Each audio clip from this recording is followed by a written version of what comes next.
towers, it's a lot easier to constrict the map. So therefore, you don't have to get split up so hard, right? Yeah, and you already outlined the fact that they have some like extreme sustain. So if they do get ahead off of lanes and they start this death ball, they should just be able to kind of like bulldoze through towers while OG's like, haha, look at us split pushing the map, and Tundra's gonna be like, okay, but we're hitting your tier 2's now gone at 15 minutes. So I think one of the biggest lanes is this Necro lane for me. Like, okay. What is he going to get done in this lane phase when some of his XP is getting sapped by this Enigma in terms of this Monkey matchup? Because I think Monkey King is he's a very volatile laner. Like, he can 100-0, he can get 0-100, anywhere in between, who knows. A lot of it comes down to gameplay in the matchup. Traditionally, I don't think he's amazing versus Necro in most situations, but again, that's where like maybe he gets a cheeky kill.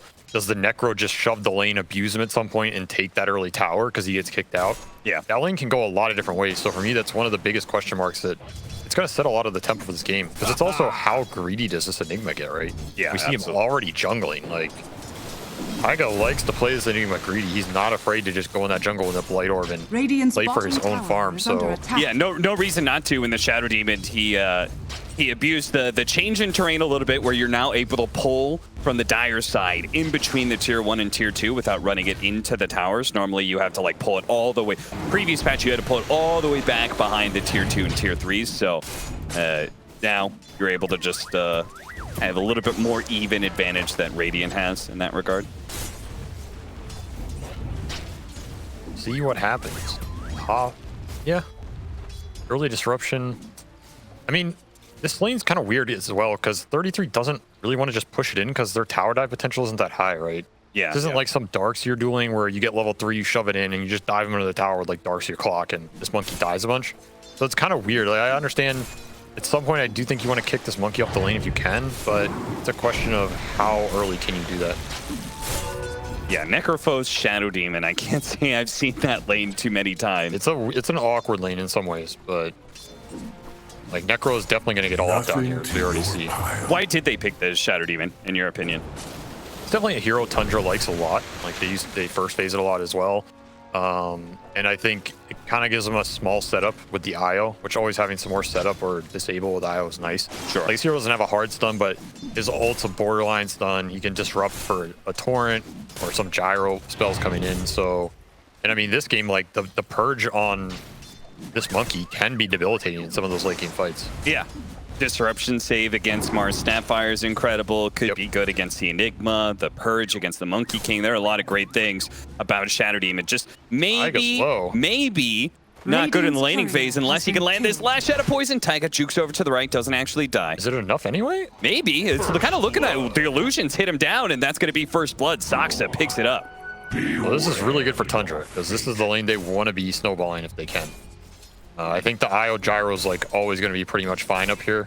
Just too much sustain to battle through. Like, maybe you kill someone once, but overall they're going to farm. And I think this mid lane's also kind of a trade lane. Probably slightly Kunkka favored for most of the early levels, but this is going to be, it kind of feels like a game it might be on BZM to pick up that early game along with this Mars and kind of act as that bulwark for some of these early fights, because Tundra's pulling ahead here. Yeah, like 2K at 4 minutes is a significant lead. Oh, that is seriously. Trying to get some denies in. Nisha and Amar comboing up nicely in that regard, but you could see they're being just assaulted by this IO Gyro combination. That's not the only hero that can pair up with IO, right? We've got IO Necrophos, which does pair up pretty nicely, especially with the new Shard on IO, being able to give spell lifesteal to your ally. Yeah, it's very interesting for both this Gyro and the Necro, to be honest. Yeah. Normally, I think we would see this Mars snap lane be like a lane dominator because the minus armor smash synergy is so high, but see it, 33. They're trying to feast off the Eidolon. He does have 8 stick charges, so he's going to be okay here, and you could see the OG was aware of that. He backed out immediately after getting the Jingu stacks up. Still, they're keeping him low, which is good. Yeah. What I was saying up here is this Gyro he's one of the highest armor range laners in the game. That's somewhat the benefit of this hero.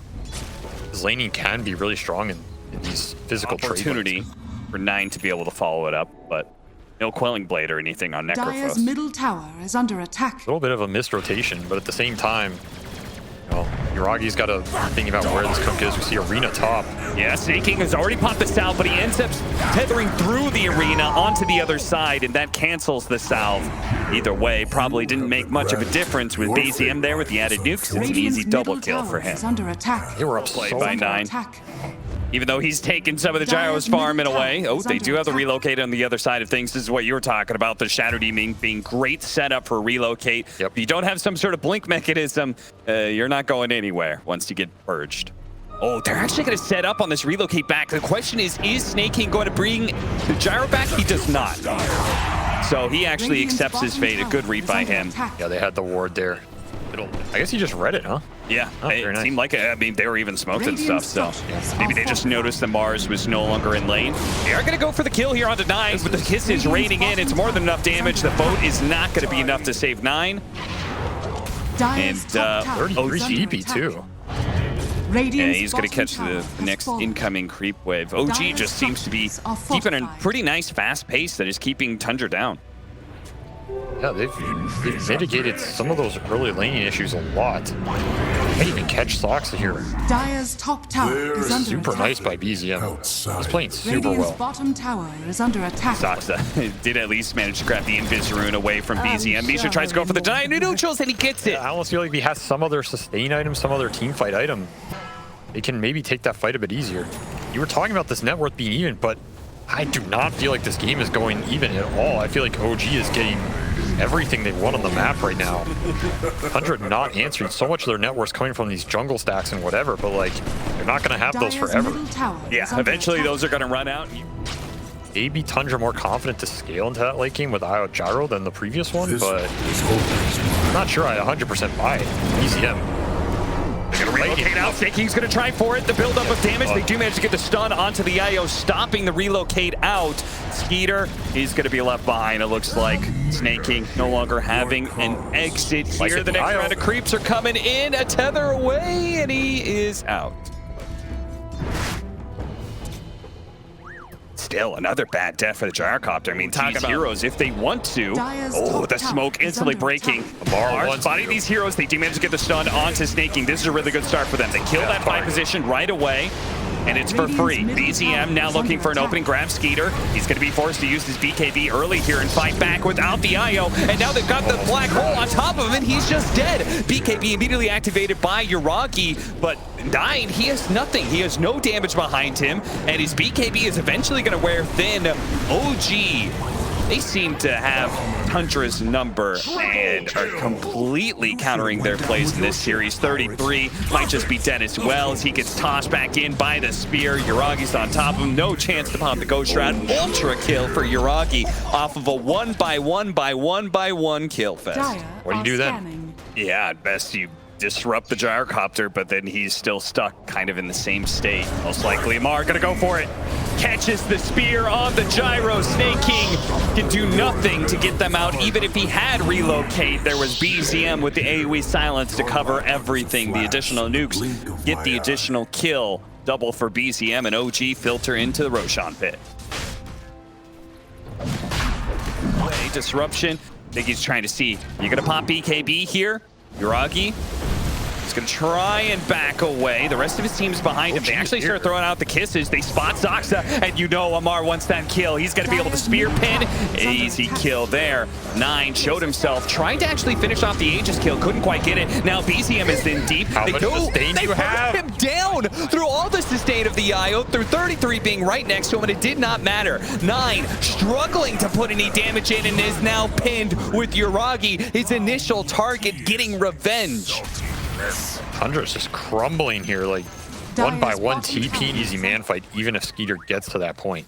Yeah. I mean, what an effective Scotty game against IO Necrophos for the counter heal. Okay, they're actually going to try and go for the combo, but it's not going to be enough. Yuragi, about a 3rd HP, pops his BKB. He's okay now, and the black hole catches the 2 cores. They're not getting away so easily. Beautiful disruption, though. Can they kill Snake King fast enough? The spear goes out, and he is going to die. Skeeter, he's going to be left here to stand and fight without the IO. Buyback's coming in, but they're not going to be able to get here in time. The cores are already getting melted. Blink away. 9. Oh, 9. Amar spots him for a second here, throws out the spear. He catches him, but nothing to pin him to. The Shadow Demon's gonna die inside here for the trees. Tundra, it seems like he's got a heartbeat creep, so he sees the heroes chasing after him. He doesn't have a TP scroll for 5 seconds, so he's gonna be caught. Radiant's bottom tower is under attack. Will manage to get 9 in the mid lane at the same time, so that's going to be 2 cores down. And perhaps an opportunity to go high ground. Skeeter, you can see him and Snake King. They're going to try and poke at this high ground because they've got to force some rotations back. But behind them, though. They have to make sure they don't get caught, and that is already happened. Snake King, he doesn't have a tether. Okay, he tethers out of the gyrocopter. At least Gyro gets away, but with how mobile OG are, they get that kill. They get some vision here. Ooh, missed out on that one, but they do manage to get the 2-man black hole. 33 being pulled in as well. Disruption's going to be able to save the IO, but look at that Philcox, man. They do manage to kill the Snake King, going out for the relocate. He's attempting to get it, but the statues kill him first. Skeeter's doing some good damage in return, though. Rock is quite low, but Skeeter, he dies first. The pull back in, 9. He does no physical damage whatsoever. They try and go for the Reaper scythe kill, but it's not quite enough. He barely survives, keeps himself up. He does get burnt out towards the end, but he's got a buyback, and that is something, a luxury that Tundra does not have, as it's just going to be Snake King, and now he's dead, so it's just 33. 1 versus 5. The Necrophos hard countered here by Amar. GG indeed. OG just looking like they're picking up pace here. Yes, they lost their series earlier, but again, they had not been able to win a series against Tundra until this last season. They 2-1 them. This time around, just a clean 2-0. I mean, Tundra really did